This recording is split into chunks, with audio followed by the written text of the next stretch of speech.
بتائیں کہ آپ کاپی پیسٹ کیا ہوتا ہے؟ السلام علیکم شیخ محترم، جسٹ ہم کسی چیز کا ریپلیکا لیتے ہیں اور اس کو بنا دیتے ہیں. تو کافی مشکل کام ہوتا ہے کہ آسان کام ہے یہ؟ آسان کام ہے. یہ آسان کام ہے. میں نے ایک آرٹیکل لکھا ہوا ہے, آپ اس آرٹیکل کو دیکھتے ہیں, اس کے بعد آپ اس کو کاپی کرتے ہیں اور پیسٹ کر دیتے ہیں. ٹھیک ہے جی, بڑا آسان ہے. لیکن اللہ نے آسمان اور زمین کسی نمونے کو دیکھ کر نہیں بنائے کہ جی وہ فلاں چیز تھی, فلاں میٹیریل. اب بدیع السماوات والارض میں اللہ نے مادہ پرستوں کو رد کیا ہے. مادہ پرست والا کیا کہتے ہیں, جب تک مادہ نہ ہو چیز نہیں بن سکتی, جب تک میٹیریل نہ ہو تو چیز نہیں بن سکتی, جب تک کوئی چیز نہ ہو تو چیز نہیں بن سکتی. یہ اصول مخلوق کے لیے لگتا ہے, خالق کے لیے نہیں لگتا. خالق تو خالق ہے, وہ خالق بنا ہی تب ہے جب اس پہ کوئی اصول اپلائی نہ ہو. وہ انہ علی کل شیء قدیر ہے, وہ علی کل شیء قدیر ہے. اور جو آپ کو پتہ ہے کہ ابراہیم علیہ السلام, اسی طرح وہ جو آپ نے دوسرے بارے میں پڑھا ہوگا آیت الکرسی کے فوراً بعد دو واقعات ہیں بڑے زبردست اور بڑے مشہور. او کالذی مر علی قریۃ وہی خاویۃ علی عروشها قال انا یحیی هذه الارض بعد موتها فاماتہ اللہ مئۃ عام ثم بعثہ. ایک شخص کے ذہن میں سوال پیدا ہوا ایک نیک آدمی کہ اللہ اس بستی کو کیسے زندہ کرے گا, تو اللہ نے اس کو مار دیا, 100 سال پھر زندہ کر دیا. اور پھر اس کے بارے میں فرمایا الم تعلم ان اللہ علی کل شیء قدیر, فرمایا تو جانتا نہیں اللہ ہر چیز پر قادر ہے. تو بدیع السماوات والارض, اس کے اندر مادہ پرستوں کا رد ہے. مادہ پرستوں کا کس طرح رد ہے کہ اللہ نے آسمان اور زمین کو بغیر مادے کے, بغیر کسی سابقہ, کوئی نظیر, کوئی مثال, کوئی نمونے کا پیدا کر دیا ہے. اور اسی سے لفظ ہے بدعت. بدعت بھی وہ چیز ہوتی ہے جس کا پہلے نمونہ موجود نہ ہو, اللہ کے نبی علیہ السلام نے نہ کیا ہو. اسی طرح اللہ کے نبی نے فرمایا نا کل بدعت ضلالہ, وہ بدعت بھی اسی سے ہی ہے. اسی طرح اللہ کے نبی علیہ السلام فرماتے ہیں کل ما کنت بدعا من الرسل, میں کوئی نیا رسول نہیں ہوں کہ میں دنیا میں ایک ہی رسول آیا ہوں اور پہلے کوئی رسول نہ آیا. تم جانتے ہو موسیٰ علیہ السلام کو مانتے ہو, عیسیٰ علیہ السلام کو مانتے ہو, ابراہیم علیہ السلام کے بیٹوں کو مانتے ہو, تو میں کوئی نیا رسول نہیں ہوں. اللہ بدیع السماوات والارض ہے. اور بدعت کہا جاتا ہے دین میں نئی بات نکالنا, پہلے نمونہ ہی موجود نہیں. اس سے آپ اندازہ لگا سکتے ہیں کہ کئی ہمارے ہاں دین کے ایسے کام ہیں جن کا نبی علیہ السلام کے پاس سے نمونہ نہیں ملتا. میں مثال دیتا ہوں, شاید آپ کو سمجھ آ جائے. جب چھوٹی عید ہوتی ہے جسے آپ عید الفطر کہتے ہیں, اور جو بڑی عید ہے جسے آپ عید الاضحیٰ کہتے ہیں انشاءاللہ جو آنے والی ہے, آپ یہ بتائیے آپ عید الفطر اور عید الاضحیٰ کو جو کچھ بھی کرتے ہیں, کیا اس کا نمونہ اللہ کے نبی علیہ السلام نے دیا ہوا ہے کہ عید الفطر کو یہ کرنا, عید الاضحیٰ کو یہ کرنا ہے؟ جی جی سر بالکل. ٹھیک ہے. آپ گھر سے نکلتے ہیں, حتیٰ کہ وہ عورتیں جن کو نماز معاف ہے وہ عورتیں بھی گھر سے نکلیں, وہ جائیں وہاں پر نماز نہ ادا کریں, جب دعا ہو تو شریک ہو جائیں. اچھا, اب ہے مثال کے طور پر میں ایک ریشنل آدمی ہوں, میں سمجھنا چاہتا ہوں دین کو, اور میں اس سے ایک ایگزامپل دے دوں کہ آپ کا 500 کا نوٹ تو آپ جانتے ہیں جو اسٹیٹ بینک چھاپتا ہے, 500 کا نوٹ دیکھا ہوا آپ نے, 500 کا نوٹ. جی سر. اچھا, آپ مجھے بتائیں وہ 500 کا نوٹ آپ مجھے دیتے ہیں اور میں اس کے ساتھ زیرو لگا دوں اینڈ میں اپنے ہاتھ سے, وہ 5000 کا بن جائے گا؟ نہیں جی نہیں. لیکن وہ تو 5000 نظر تو آ رہا ہے, وہ 5000 لکھا ہوا, 5000 بنا کیوں نہیں؟ کیونکہ وہ زیرو تو خود سے ایڈ کیا گیا نا, مطلب اسٹیٹ بینک کی طرف سے تو وہ نہیں تھا. اب میں وہی سوال اب پھر دہراؤں گا, میں نے تو 5000 لکھ دیا ہے, تو آپ اس کو ایکسیپٹ کریں گے 5000 کو, کچھ 5000 لکھا ہوا, 5 کے بعد 3 زیروز لکھے ہوئے, تو آپ نے بالکل صحیح جواب دیا ہے کہ 2 زیروز تو اسٹیٹ بینک کے لگے ہوئے, یہ تم نے خود لگایا ہے. اور اگلا یہ سوال بنا کہ وہ زیرو لگانے سے آپ نے پہلے والا بھی خراب کر لیا ہے. از اٹ رائٹ اور ناٹ؟ Yes right. اسی طرح اللہ تعالیٰ کے نبی علیہ السلام کے بارے اگر میں آپ سے پوچھوں کہ عید میلاد النبی آتی ہے, اس دن اب میں کیا کروں؟ ٹھیک ہے نا, عید الفطر کو یہ کرنا ہے, عید الاضحیٰ کو یہ کرنا ہے. اب آپ کبھی عید الفطر کو قربانی نہیں کرتے ہوں گے, ٹھیک ہے, اور کبھی عید الاضحیٰ کو آپ وہ جو کھجوریں کھا کے نہیں جاتے, وہ جو جس طرح فرق ہے دونوں چیزوں میں, آپ عید الاضحیٰ کو قربانی کرتے ہیں, عید الفطر کو آپ دوسرے کام کرتے ہیں. اب آپ بتائیے عید میلاد النبی ہمارے یہاں آتی ہے, بڑے شور و شور سے منائی جاتی ہے, اب اس دن میں کیا کروں؟ صبح بتائیے اللہ کے نبی علیہ السلام نے کیا کیا اس دن؟ تیسری کوئی عید ایگزسٹ ہی نہیں کرتی, تو پھر یہ تو بات کی بات ہے کہ اس میں کرنا کیا ہے. اب میرا مطلب ہم نے کسی کو سمجھانا اچھے طریقے سے کہ یار میں اگر نمونہ ہوگا تو میں کچھ کروں گا نا, نمونہ ہی میرے پاس موجود نہیں تو میں تو کھڑا نہیں ہو سکتا نمونے کے بغیر. فرمایا انا یکون لہ ولد, بھلا اس کا بیٹا کیسے ہو سکتا ہے, ولم تکن لہ صاحبہ, اس کو کہتے ہیں کاز اینڈ ایفیکٹ. آپ کو پتا بیٹے اور بیٹیاں پیدا کرنے کے لیے بیوی کی ضرورت ہے, جس طرح اللہ تعالیٰ نے قرآن مجید کے اندر فرمایا ہوا ہے وہ خلق منہا زوجہا وبث منہما رجالا کثیرا ونساء, ہم نے ایک طرف عورت کو بنایا ایک طرف مرد کو بنایا. اور یہ میل اور فیمیل کا نظام خالی انسانوں میں نہیں ہے, بلکہ آپ جانتے ہو کہ یہ حیوانات میں بھی موجود ہے, یہ ریپٹائلز کے اندر بھی موجود ہے, اور یہ حتیٰ کہ ویجیٹیبل پھلوں سبزیوں کے اندر بھی موجود ہے کہ پھلوں کی پولینیشن ہوتی ہے اور جو فیمیل اور میل ان کا آپس میں اشتراک ہوتا ہے، میل سے وہ جو پولینیشن کے ذریعے پولن گرینز ہوتے ہیں وہ گرتے ہیں اور فیمیل اس کو ایکسیپٹ کرتی ہے. یہ تمام چیزیں فرمایا. جب اس کی بیوی کوئی نہیں ہے تو بیوی نہیں ہے تو بیٹا کیسے ہو سکتا ہے؟ اس کی دوسری ایگزامپل آپ یوں لے سکتے ہیں کہ میں کہوں کہ میرے پاس چوتھی بلڈنگ ہے، چوتھی منزل ہے، پانچویں منزل ہے، لیکن میں نے ابھی تک بنیاد نہیں بنائی. تو آپ بتائیں میری اس کہانی پر آپ اعتبار کر لیں گے کہ میرے پاس چوتھی منزل بھی ہے، فورتھ فلور بھی ہے، تھرڈ بھی ہے، لیکن بنیاد نہیں میں ابھی تک بنا سکا. تو بتائیے اس کہانی کو ایکسیپٹ کیا جائے گا یا اس کو نہ مانا جائے؟ بالکل بھی ایکسیپٹ نہیں کیا جائے گا کیونکہ بالکل بیس ہی ایکسیپٹ نہیں نہیں کیا جائے. آپ کہتے جب آپ کی بنیاد ہی نہیں بنی تو دوسری تیسری فلور کیسے بن گیا؟ اس طرح جب کسی کی بیوی نہیں ہے تو اس کا بچہ بھی نہیں ہو سکتا. اور اس کا مطلب یہ ہے کہ قرآن مجید نے ہمیں عقلی دلائل بھی دی ہے. یعنی کہ قرآن مجید میں ایک تو نقلی دلائل ہے، تو اس میں عقلی دلائل بھی موجود ہیں. اور قرآن مجید کے جو 5 مضمون ہے کہ اس میں تذکیر بھی اعلیٰ اللہ بھی ہے، اس میں تذکیر بھی ایام اللہ بھی ہے، اس میں علم مخاصمہ بھی ہے، اس میں اللہ تعالیٰ نے تذکیر رکھی ہے ہمارے لیے. اس کے اندر یہ چیزیں موجود ہیں کہ قرآن مجید میں عقلی دلائل بھی بہت سارے. ان میں سے ایک یہ ہے کہ جب بیوی نہیں ہے تو بھائی بچہ کیسے ہو گیا؟ وہ خالہ کا کلی شعین فرمایا کل شعین، بلکہ اس نے تو ہر چیز کو پیدا کیا ہے. وہ ہوا بھی کلی شعین علیم، اور وہ ہر چیز سے واقف ہے. اس کا مطلب ہے کہ اللہ وحدہ لا شریک کوئی مخلوق وہ خالق نہیں بن سکتی، وہ خالق کے درجے پر نہیں پہنچ سکتی. اس نے آگے فرمایا ذالکم اللہ ربکم، یہ ہے اللہ جو تمہارا رب ہے، لا الہ الا ہو، اس کے علاوہ کوئی الہ نہیں ہے، کوئی مشکل کشا نہیں ہے، کوئی حاجت روا نہیں ہے، کوئی بگڑی بنانے والا نہیں ہے، کوئی کائنات کو تھامنے والا نہیں ہے. اور فرمایا اگر کوئی اور ہوتے لفسدتا، نہ آسمان قائم رہ سکتا نہ زمین ہی بچ پاتی. 2 ڈرائیور ایک گاڑی کے نہیں ہو سکتے، 3 4 تو کیسے ہو سکتے ہیں؟ لا الہ الا ہو خالق کل شیء، فرمایا وہ تو پیدا کرنے والا ہے ہر چیز کو. تو فاعبدوہ، اس کا حتمی نتیجہ کیا نکلا؟ جو پیدا کرنے والا ہے عبادت اسی کی کرو. وہ علی کل شیء وکیل، اور وہ ہر چیز کا کارساز ہے. جتنی بھی چیزیں ہیں ان سب کا وہ کارساز ہے. اور فرمایا لا تدرکوا الابصار. اچھا یہ بڑی اہم آیت ہے جی، اس کو آپ اچھی طرح سمجھ لیجیے گا. اللہ فرماتا ہے لا تدرکوا الابصار، آنکھیں اس کا ادراک نہیں کر سکتی. وہ ہوا یدرک الابصار، اور اللہ آنکھوں کو ادراک کر لیتا ہے.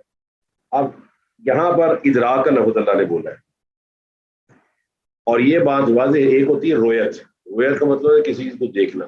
جیسے آپ ایگزامپل کے طور پہ آپ کئی گاڑیوں کو دیکھتی ہیں، آپ کئی جہازوں کو دیکھتے ہیں، لیکن آپ ادراک نہیں کر سکتے کہ اس میں کون سی چیز کہاں لگی ہوئی ہے. لیکن رویت اور چیز ہے، رویت اور چیز ہے، ادراک اور چیز ہے. رویت کا مطلب ہوتا ہے سمپل دیکھنا، اور ادراک کا مطلب ہوتا ہے دیکھنے کے ساتھ ساتھ ادراک کر لینا کہ یہ چیزیں اس کے اندر موجود ہے. تو اللہ تعالیٰ کو آنکھیں قیامت والے دن انشاءاللہ ضرور دیکھیں گی. وہ ہے رویت. تو رویت اور چیز ہے، ادراک اور چیز ہے.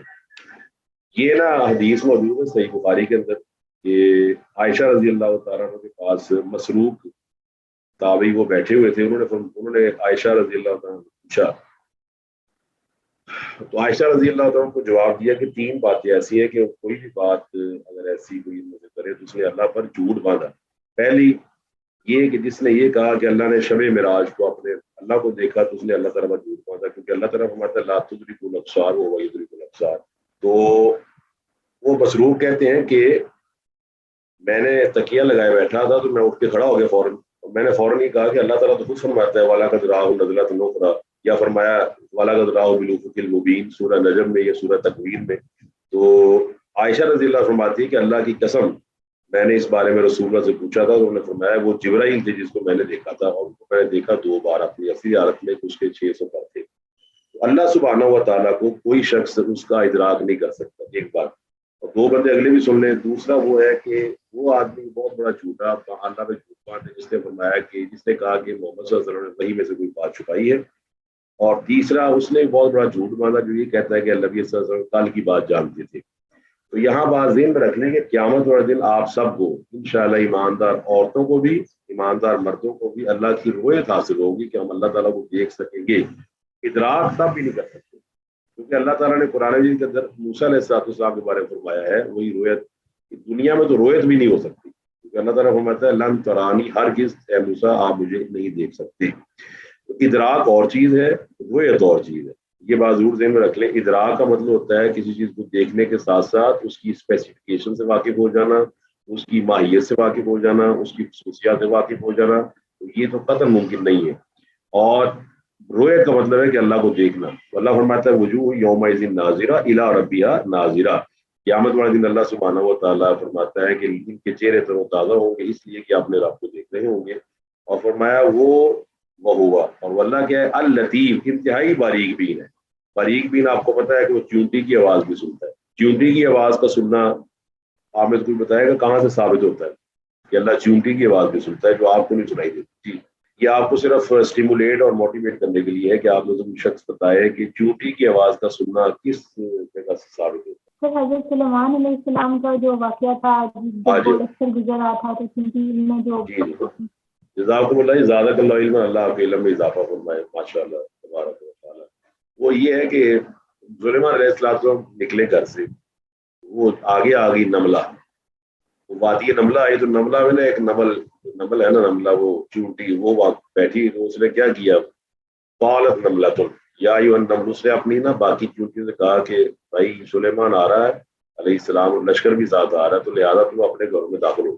اب یہ آواز اللہ سبحانہ و تعالیٰ نے تو سنی ہے. اللہ نے وہ جو ان کو بھی بولی عطا کی ہوئی تھی نا، علمنا منطق الطیر، بولی سکھائی ہوئی تھی، وہ اللہ فرماتا فتبسم ضاحکا من قولها. اس کی بات سن کے نا سلیمان کی ہنسی نکل گئی علیہ الصلوۃ والسلام. سلیمان ہنس پڑے، یعنی کہ چہرے ایک نا ہنسی جس کو کہتے ہیں ہم کھل کے ہنسے کہ یار اللہ تعالیٰ نے دیکھو ہمیں کتنی طاقت عطا فرمائی. اللہ تعالیٰ انتہائی باریک بین ہے، جس کو بعض لوگ بیان کرتے ہیں کہ سیاہ پہاڑ پر سیاہ چیونٹی کو سیاہ رات کے اندر بھی اللہ دیکھنے پر قادر ہے، خبیر، اور وہ خبر رکھنے والا ہے، جاننے والا ہے. تو یہ آیات بڑی اہم ہے. تو آج چونکہ میرے پاس اتنے وقت ہے تو بڑی اللہ تعالیٰ کی توفیق سے آج کلاس لی گئی ہے. آپ کی میں لاگا نہیں ہوا. آپ کوئی شخص کوئی اسٹوڈنٹ اگر سوال کرنا چاہے تو آج کے سبق کے لحاظ سے سوال کر سکتے ہیں. بتائیں جی. احمد عبداللہ. سر آپ نے وہ بات کی تھی جو عید کی بات کی تھی آپ نے، یعنی بریلی حضرات سے ریلیٹڈ جو 12 ربیع الاول کی. لیکن پھر میرا سوال یہ تھا کہ سیاہ حضرات بھی تو اتنی ساری چیزیں ہیں وہ کہہ رہے ہوتے ہیں ہماری سے عید غدیر اسلام نہ آئے، تو ان کو کیسے پھر کنوینس کیا جائے؟ کیونکہ وہ لوگ کہتے ہیں کہ یہ تو کسی کی برس کی خوشی میں آئے، کسی کی وفات کے اوپر ہم کوئی غم منا رہے ہیں. تو مطلب ہمیں تو سمجھ آتی ہے کہ یہ چیز نہیں. وہ بات اسی طرح کی جائے گی. دیکھیں نا، میں نے تو ایک لاجیکل بات کی نا، جو عید ہوتی ہے یہ اللہ تعالیٰ کی طرف سے متعین ہوتی ہے. اب خوشی منانا ایک ہماری اپنی عقل کا سوال ہے کہ خوشی منانی ہے. پھر اگر خوشی منانا اگر سوال بنتا ہے، دلیل بنتی ہے، تو پھر تو ہر نبی کی ولادت کو خوشی منانی چاہیے. اور اس کے اندر کوئی عیسیٰ علیہ السلام کی ولادت تو آپ کو پتہ ہے پوری عیسائی دنیا مناتی ہے 25 دسمبر. بلکہ آپ کو حیرانی ہوگی کہ عیسیٰ علیہ السلام کی ولادت 25 کو بھی منائی جاتی ہے اور 8 جنوری کو بھی منائی جاتی ہے. There are 2 categories of Christian. بعض 25 دسمبر کو مناتے ہیں، بعض 8 کو. لیکن آپ عیسیٰ علیہ السلام کو آپ نہیں مانتے. کیا عیسیٰ علیہ السلام کی آپ کو خوشی نہیں ہے؟ کیا عیسیٰ علیہ السلام نے دوبارہ نہیں آنا دنیا کے اندر؟ اس کی بھی ہمیں خوشی ہے کہ وہ دوبارہ آئیں گے، دجال کو قتل کریں گے. اصل میں دین جو ہے نا وہ عقلی باتوں سے ثابت نہیں ہوتا کہ میں اپنی عقل سے یہ بات کروں. اصل بات سمپل ہے. عید الفطر کو میں نکلا، میں نے زائد تکبیروں کے ساتھ نمازیں عید الفطر ادا کی. عید الاضحیٰ کو نکلا کیونکہ میرے پاس نمونہ موجود ہے. جب نمونہ ہی نہیں موجود اور میں مخلوق ہوں تو میں تو نمونے کا محتاج ہوں. مجھے بتائیں میں کیا کروں. جب نمونہ ہی نہیں موجود تو کیا کر سکتا ہوں؟ تو جو میں کروں گا بغیر نمونے کے وہ سازر ہے، اس میں غلطی کی چانسز ہیں. آپ میٹرک اور ایف اے اور بی اے کے پیپر ہی لے لیں. پوری اکیڈمیز پیٹرن پہ چلتی ہے کہ ایک پیٹرن گورنمنٹ کو اس کے مطابق چلیں گے. پیٹرن ہی نہیں ہے تو بچہ فیل ہو جاتا ہے. یہ بات ہے. باقی جس نے نہیں سمجھنا اس نے تو نہیں سمجھنا. کہ میں نے تو اس لیے ذکر کیا تھا کہ بدی کا مطلب ہوتا ہے یہ بدعت سے نکلا ہے. بدعت کا مطلب ہوتا ہے دین میں نئی چیز. تو اللہ تعالیٰ تو بدیع السماوات والارض، اس نے آسمان اور زمین کو بغیر کسی مادے کے پیدا کیا ہے. کلمہ کن کیا اگر اس نے پیدا کر دی ہے یہ. باقی آپ سمجھاتے رہیں. اللہ تعالیٰ کی توفیق سے اللہ تعالیٰ آمین ناصر رہے. جی جزاکم اللہ خیر. بارک اللہ فیکم وسلم